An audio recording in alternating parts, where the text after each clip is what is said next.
Sharing a quote sa inyo ha. Actually, a closed fist cannot receive anything new. Familiar mo ano nga quote? A closed fist cannot receive anything new. Okay. Pasabot na nila, nga kung ang ato ang mga kamot, no tightly closed, nakabumo, around at sa ato ang mga possessions, dili daw ta maka freely give. At the same time, dili pud ta maka dawat og mga panalangin. So kung nakabumo ato ang kamot, maglisod ta hatag. The same time, maglisod pud ta og dawat og mga panalangin. And sometimes, daghan nga mga believers, mga pagtotoo, nga naay problem about ani nga nakabumo sa kamot. No, we are holding tightly sa ato ang money, sa ato ang time, sa ato ang mga abilities, sa ato ang mga resources, because usahay natay kahadlok nga kumuhatag ta, basig wala na'y mabilin sa ato ang. Usahay kung ato pang ihatag ang naa sa ato ang, basig kung dili na ina ang mabilin para sa ato ang. Kung natay fear, anak, usahay mo na ang problema na to. Muna ang kasagaran sa mga Kristohano, usahay magpapaunta natin, anong lisod man mo abot ang mga panalangin. Sometimes, hindi na ito ma-evaluate itong kaugaling mo. Basin kita, lisod po mo hatag. Munang lisod po ang panalangin niya mo balik sa tuwa. No? Because of, ang kanina mga kinaya, it's because of selfishness. Kung ganyan, number one yung problem sa mga tao. Wala akong kiingon na sa previous niya sa mga katong hindi na pa yung mga Sunday katong na-preach ko. Nga, ang pinaka-ugat yun, sa sala ni Adan o iba is selfishness.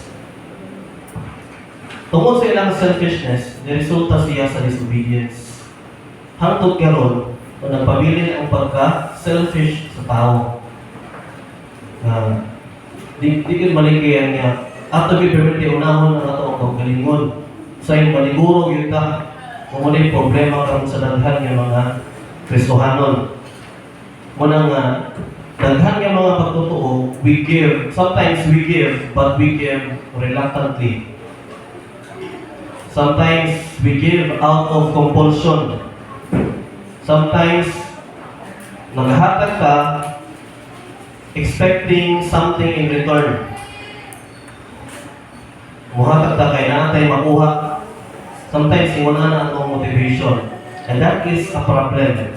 Okay, kung atong tanawon yun, ang context, principle sa giving is, it's all about worship. Why should we give? Because we want to worship God. Kung yun ay pinaka-motive na to. Sometimes, ang atong motivation is we give because we expect na natin makuha, mabalik. Kasi tawag na, selfishness. Walang nakatago na siya behind sa atong giving. Pero kung kailangan atong primary na motivation, that is selfishness. That is not worship. Alright? So sa atong text, atong balikod pagbasa sa verses 5 to 6. Ingon si Paul, so I thought it necessary to urge the brothers to visit you in advance and finish the arrangements for the generous gift you had promised.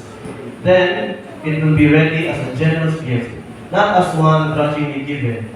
Remember this: whoever sows sparingly will also reap sparingly, and whoever sows generously will also reap generously. Muli ang pulong sa Ginoo. So first, let us pray. Father God, salamat sa imong pagkamaayo sa imong kinabuhi. Salamat Ginoo sa imong dakong mga likanamo Ginoo. And salamat Lord sa higayon nga makapaminaw na po sa imong pulong. Ginoo, tudloy mi karon, pinagi sa sulat ni Paul sa kwento. Makahatag ka na mo o pagsabot about generosity. Father God, bless your word. Amo na ma-apply sa mga kinabuhi Ginoo in order for us to worship you, Lord, through our giving. All this we pray in Jesus' name. Amen. So, sa ato ang gibasa nga text ko, o sa ato ang gibasa nga passage, no, sa katulad sa scripture dito, ang Ginoo, o atong sabton, nag-remind siya sa ato that generosity is not just about money. No, wala kung mag-isgot ang generosity, wala lang siya nag-limit sa kwarta. Generosity is an expression of faith. It is an expression of gratitude and trust sa ato ang Ginoo. Kaya ang Ginoo mong na siya desire na ang iyang mga katauhan gusto niya nga when we give, we should give willingly. According sa passage, when we give, we should give generously. And when we give, we should give cheerfully. Tungkol kay si God, He Himself is a generous God.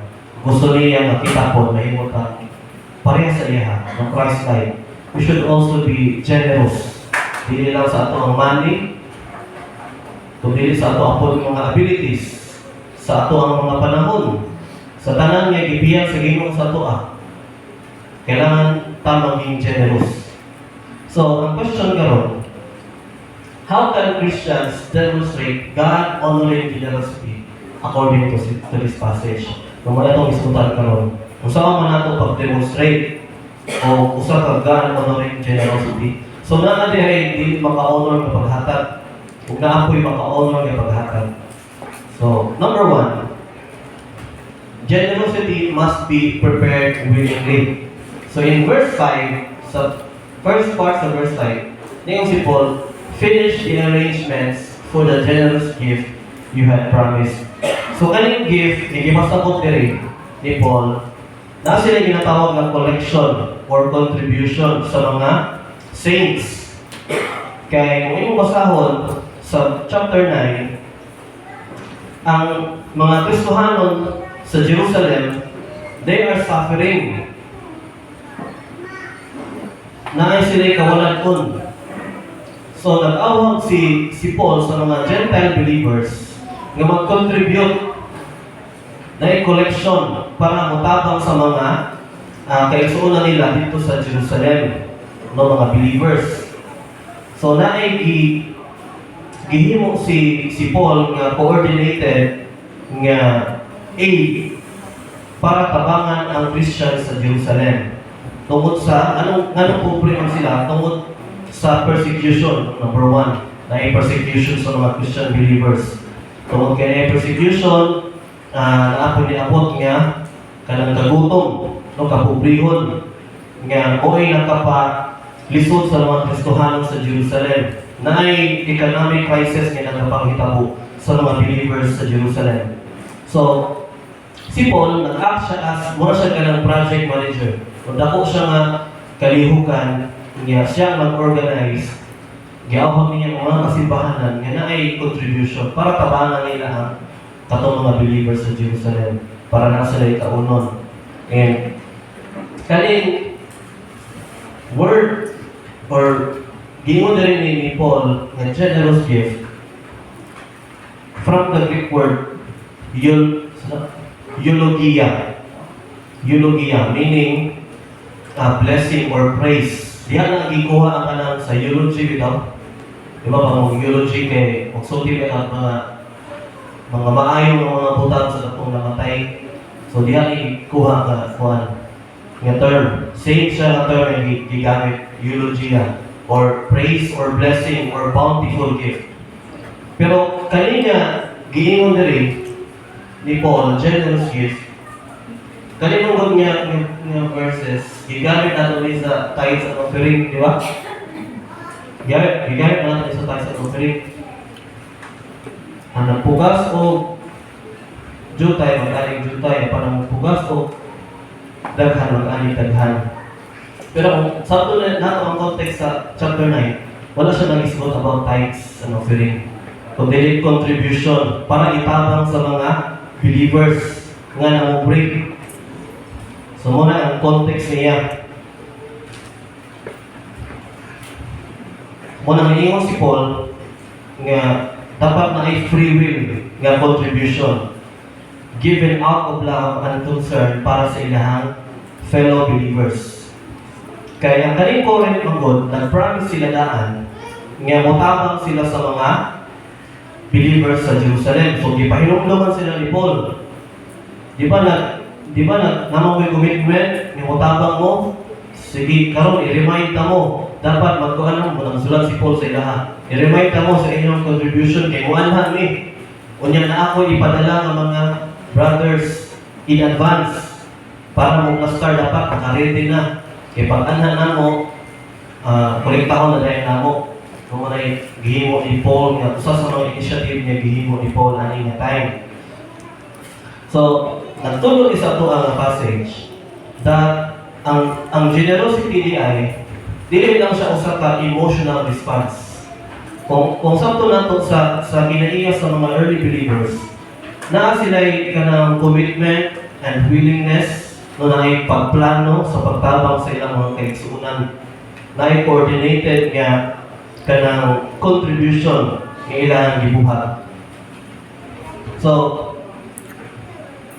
ang generosity, akong balikon, dili lang siya kanang out of kanang feeling lang ba, dili lang nihataman, kundi na kay commitment, na willingness nga muhatag o pagtabang ngadto sa imong mga kaigsuunan.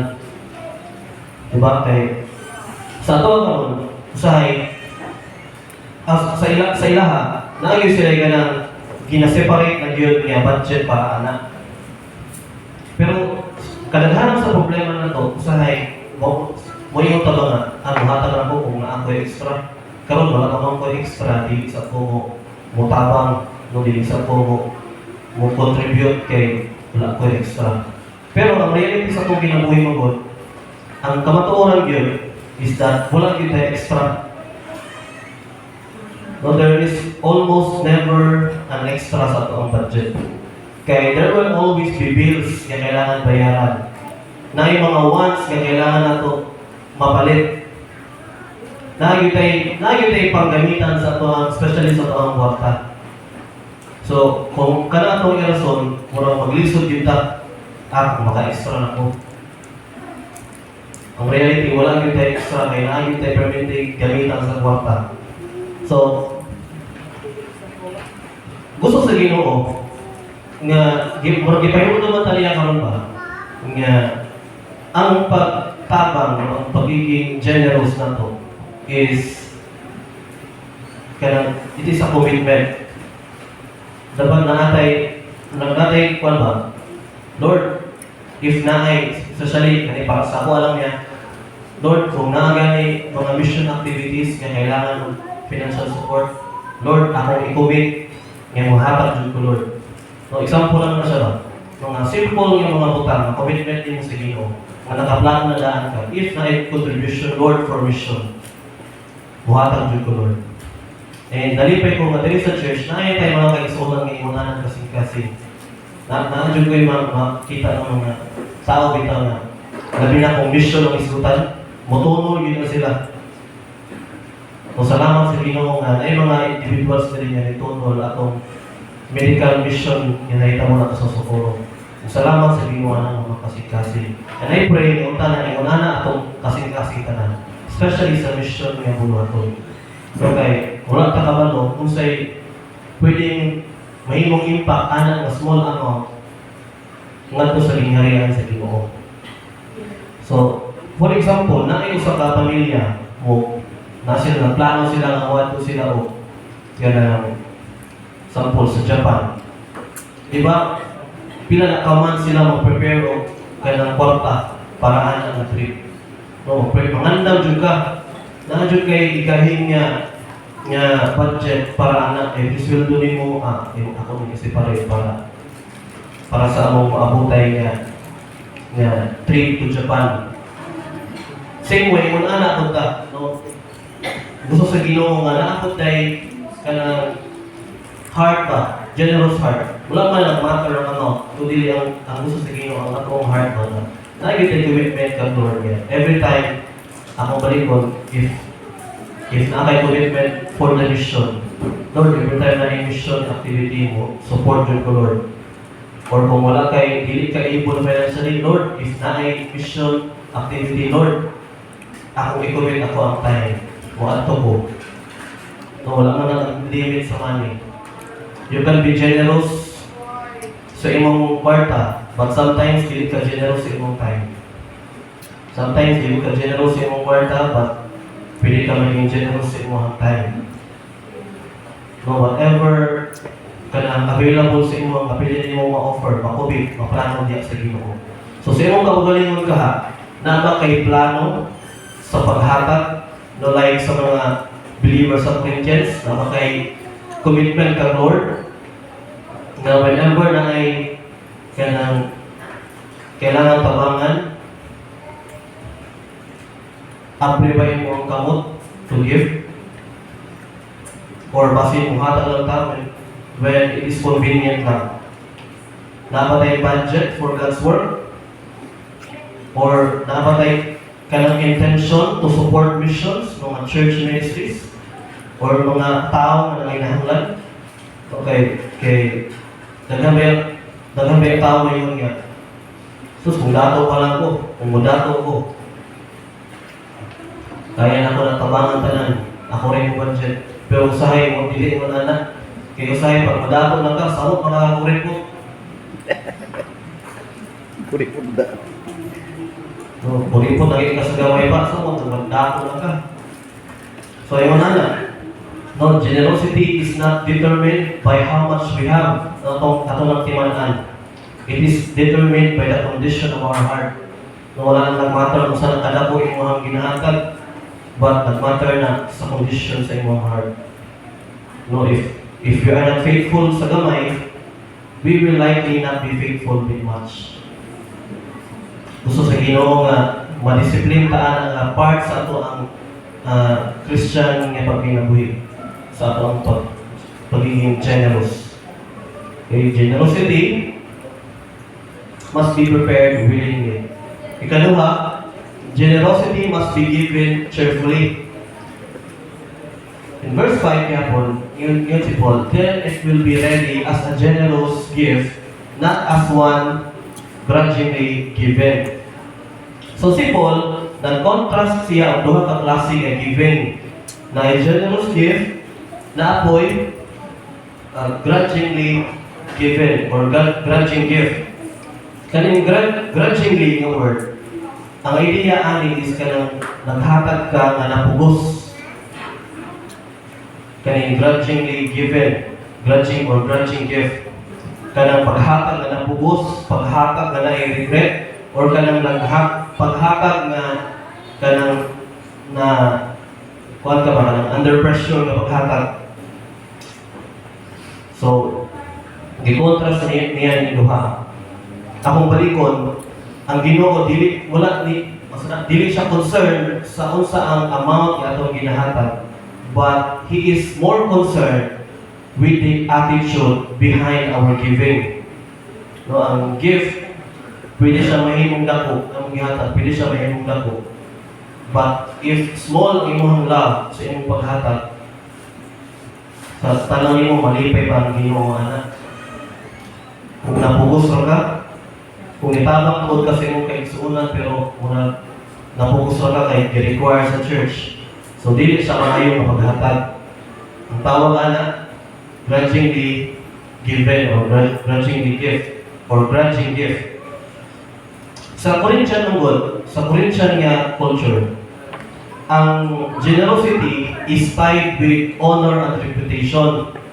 Kung generous ka, mas dako imong honor, dako imong reputation.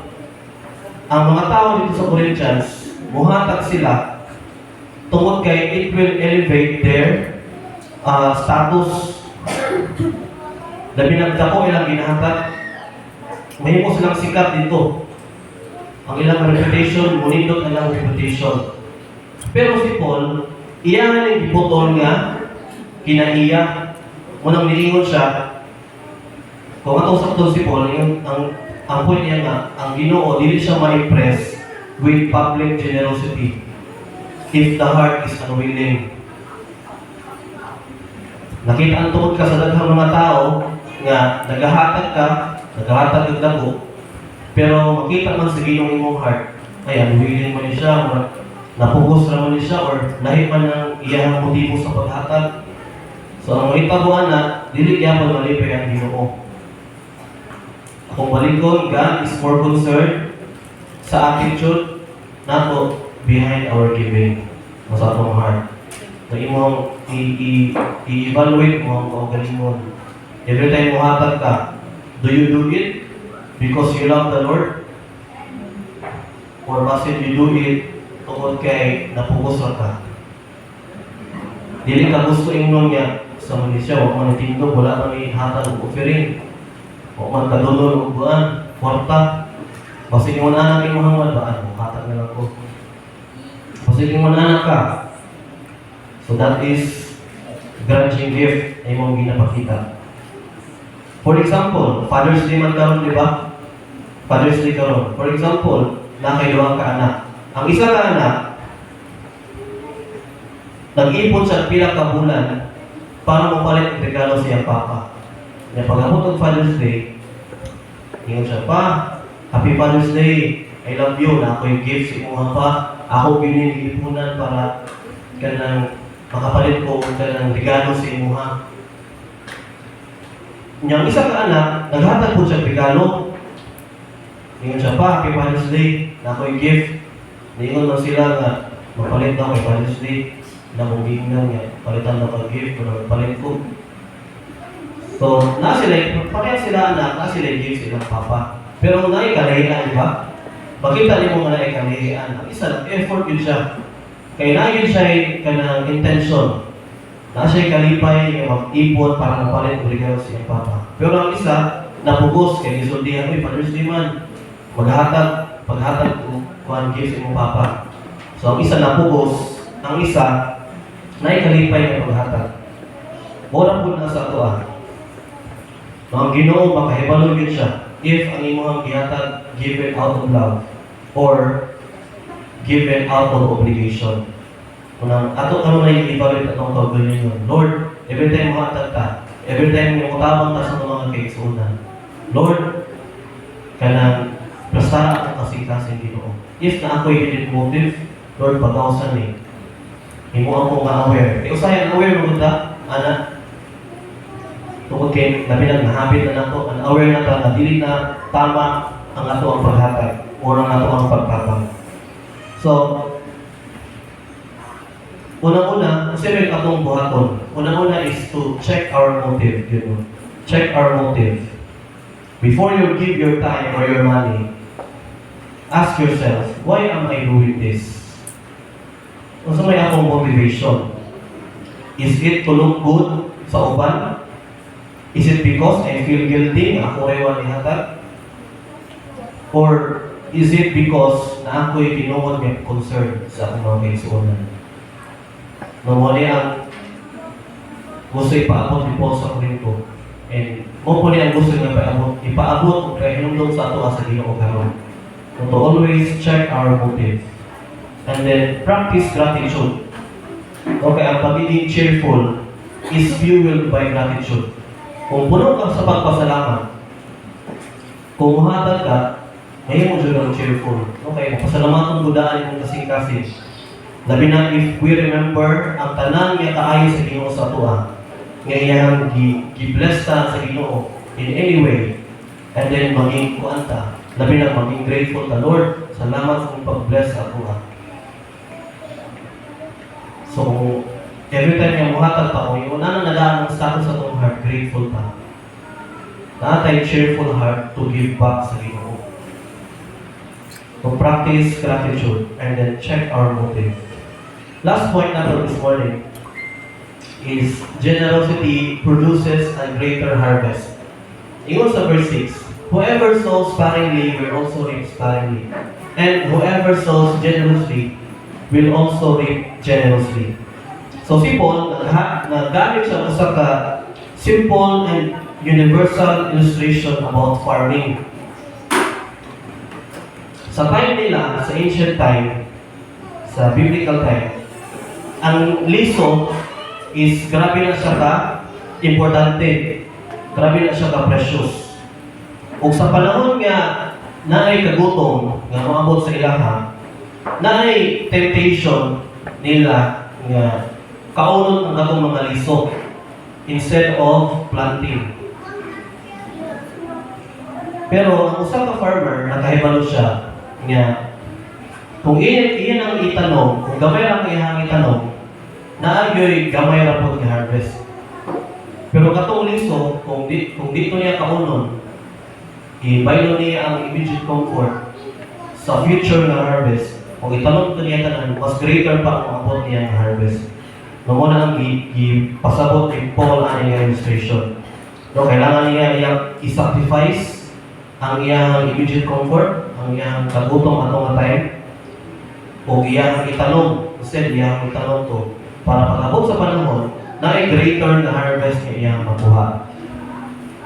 So, likewise, kita po, kung magpugas ka generously, we can also expect greater harvest.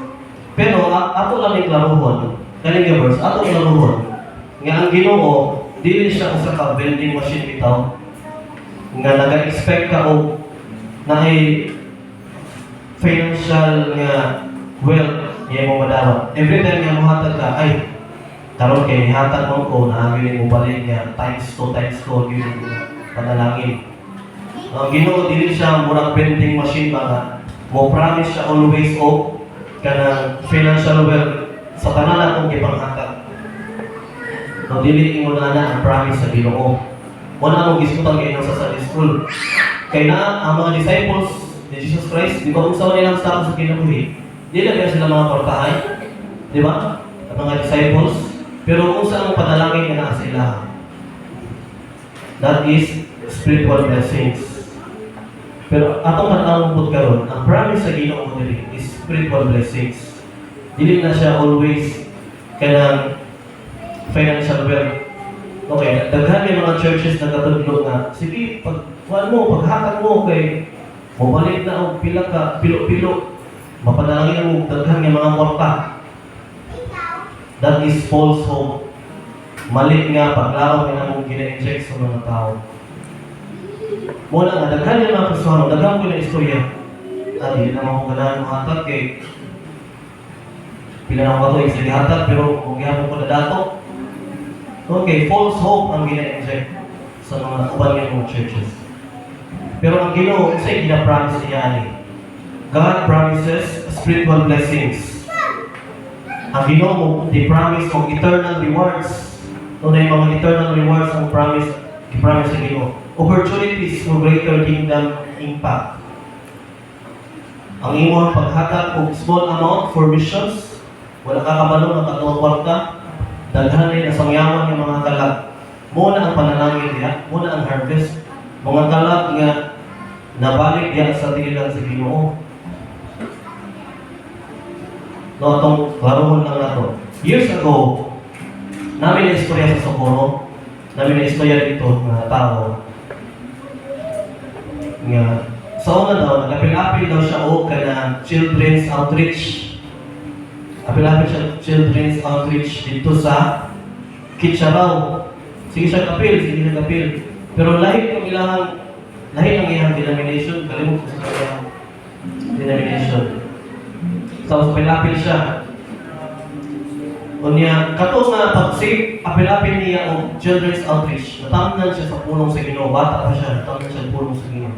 Hangtod kay pagkalako niya, nadala niya mga pulong sa Ginoo. O eventually, nahimo siyang pastor. O nahimo na siyang pastor karon sa Socorro Full Gospel Church. No, si Pastor Marlon Abakahin. Wala mong gistayan dito itong 2024 na nagatuloy sa Socorro. Muna yung testimony na nadala siya sa Ginoo tungkol sa children's outreach. So imagine kung saan ka importante ay ang pag-invest sa pag-attend, pagtudlog sa mga bata. Wala ka kabalo na ang imong gitudloan, makahatag na greater impact sa iyang kinabuhi. Muna nga itawag ang pastor ang pagkahin, kaya mo na siyang pastor. So, kana po, no? Magtanong ka, magpugas ka, without expecting something in return. Wala tanang alangan sa Ginoo para padato, para magportahan. No, dili na ang point aning tanan. Kaya kung mo pa na ang promise sa Ginoo, mga milyoner yung nagtata. Pero ang promise sa Ginoo, na we will receive spiritual blessings, eternal rewards, opportunities kaya makahatag ta great impact ato sa lingharian niya. So ang usa ka generous Christian, nakasabot siya nga ang tanan niyang act of giving is a seed planted for eternity. Ang tanan niya ipagbuhat for the Lord. Labi na if generous ang iyang heart sa pagbuhat sa mga bulaton sa Ginoo. Ang ginabuhat ana ang Kristohanon, nagatanong siya sa kaliso nga gitanong for eternity. Kay ang measure, according to Paul, the measure of our sowing mo affect na siya sa measure of our harvest. If generous ka nga nagapugas og liso, generous po lang mahimong maabot nga harvest. So sa imong kinabuhi karon as a Christian, are you being generous? Generous ba ka sa imong kwarta? Generous ba ka sa imong time? How about sa imong talent? Generous ba ka sa imong talent? Ginapagamit sa Ginoo?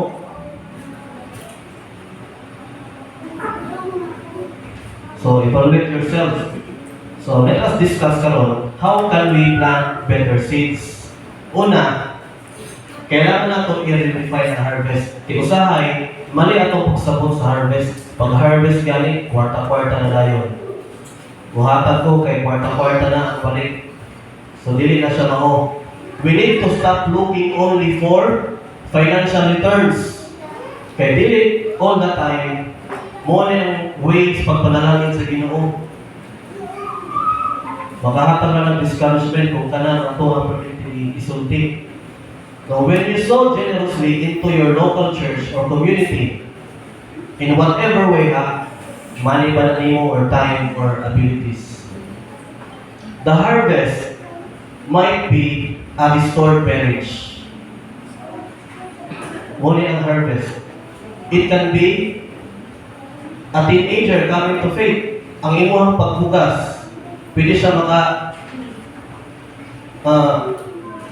ang usa ka batan-on makaila sa Ginoo, or a neighborhood experiencing the love of Christ. No mo ang harvest. Let us verify the harvest. Dili siya always financial returns, financial wealth. Asa may mas nindot? Financial or gani? Mga eternal things, mga spiritual things. Mas nindot ni. Kay mo ni mo last. Di mawala sa tuwa. Yan apa yun yung mga eternal rewards na atong maangko dito sa langit. Muna itong i-invest. Huwag mo na itong i-expect na something in return. Lord, maging generous ko sa tanan niya nasa ako Lord. Kaya I know, nga sa akong pagbuhat ani, naka-worship ko sa imo ha. So sikandahin na lang ng uban niya mga butang umabot. Kaduha, investing in eternal. So ang question, are you investing your resources in temporary things that will fade away or in eternal things?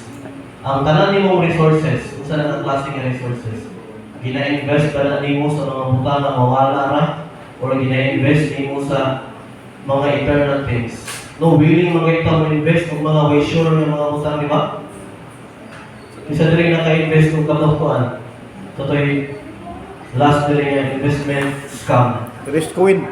Risk coin to, no? Interesado mo ito mo-invest na to?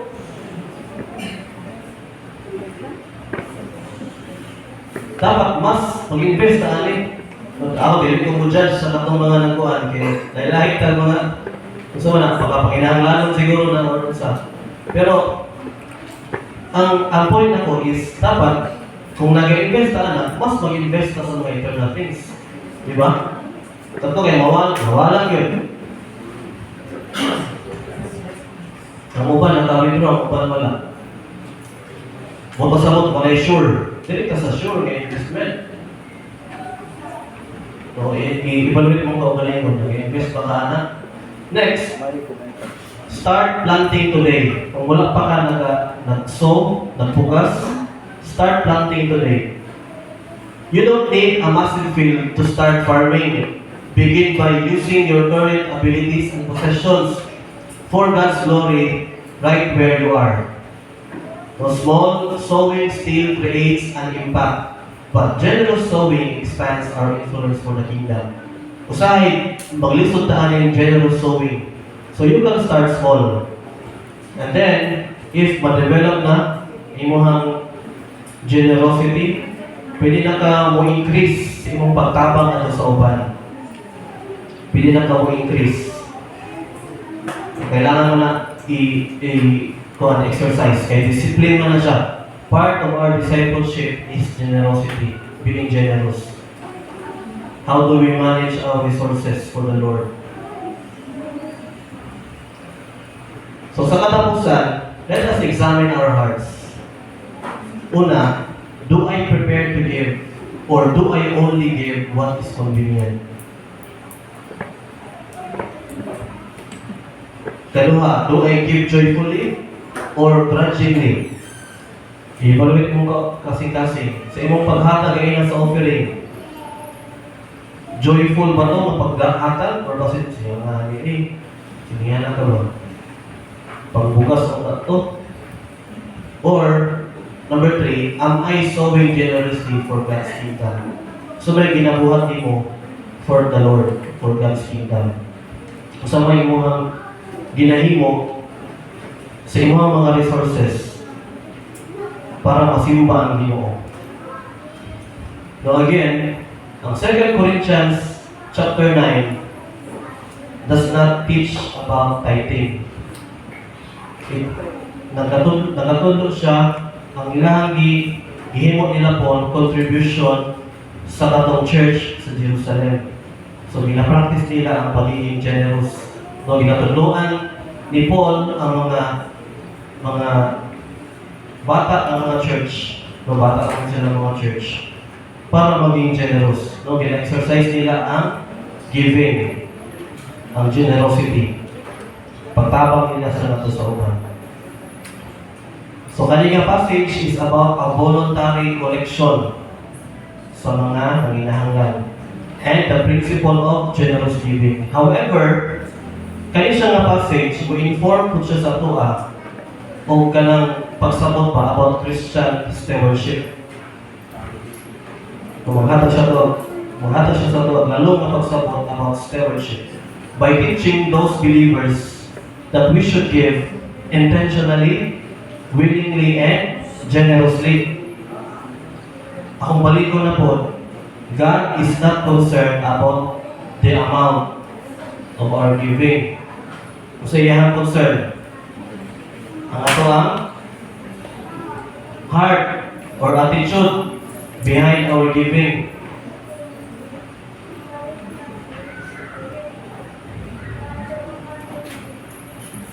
So, ang mga Christians, na yung mga view ako nani.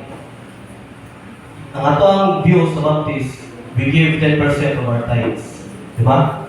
Tama? Na po yung mga believers nga mo give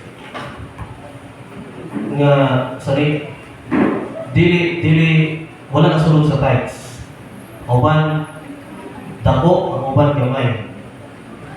Pero whichever sa imong ginahold nga belief, ang principle sa New Testament is clear. God is less concerned about the percentage. But God is more concerned about the posture of our heart sa atong attitude. Nanangubuhay kay ilang nga. Kuhan siya ba? Tinood siya, nanghambog siya ba nga, ako ta-interview ko. Ano siya? Ta-interview ko. Kunya, matingala ko, sige siya paghambog niya, ta-interview siya. Pero, karon patingala ko siya kay dagang kay siya utang, dagang kay siya karawan. Usay mo kaon sa sentadlaw isa o duha. Malimo ko ba? Naghambog ka nga title ka, pero ano yung anak mong hindi? naman itong ginapangambong mo.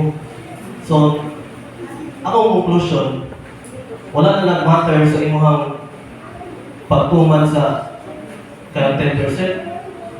First, check your heart. Basig nagatuman ka na ay gusto nyo ipanghambog na giver ka.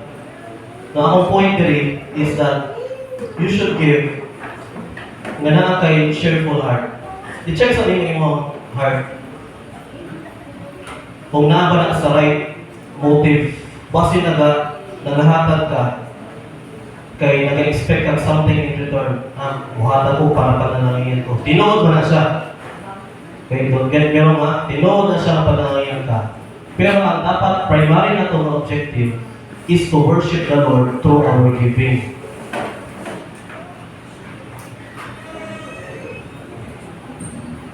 Ako personally, wala ako nituman sa 10%. Wala ako nituman. Di ba? Tithes or 10.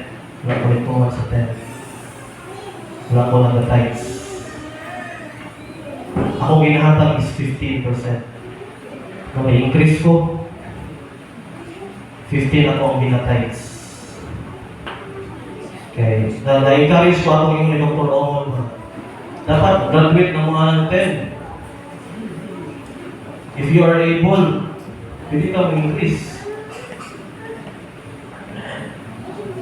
Pero kung nagsugod ka 10, kung wala ka na, diha ka cheerful, muhatag 10, pwede kayo. Pero kung muhatag ka more, imuha na ng love for the Lord. So, nakakay, kuhan ba? Nakakay, kanang, kung ni-increase imuhang kanang generosity sa imuhang money. Ang uban gani, ihatag mo 50% sa ilang income. And that is a good thing.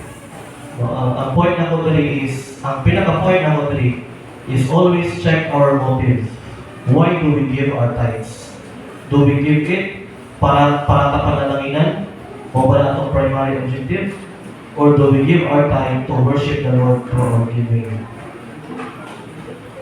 So, evaluate ourselves. I-usabon ato ang, or i-check ato ang heart ng kaugalingon. So whatever we do, dapat atong i-worship si Lord. Kaya kung kanang atong motive, akong balikod, that is selfishness. Atong motive na, ang buhatan ko para ko mabalikan ng doble-doble. Selfishness na yun. Dapat sekretary na nga. Ang primary na ito, ako balik, pamitan ako balik-balikon para sunod gusto mo naman. Para madayo ang Ginoo to worship Him. So, muli ang pulong sa Ginoo, and let us pray. Father God, we thank you Lord for your word. Karon, pinagi sa sulat ni Apostle Paul at sa mga Corinthian believers. Sila ginadasig kaya ito Ginoo, mga maging generous, pinagi sa pagtabang sa ilang mga Christian brothers sa Jerusalem nga nagkalisod Ginoo. And we thank you Lord nga karon ipahinduman po minimo Ginoo nga we should give willingly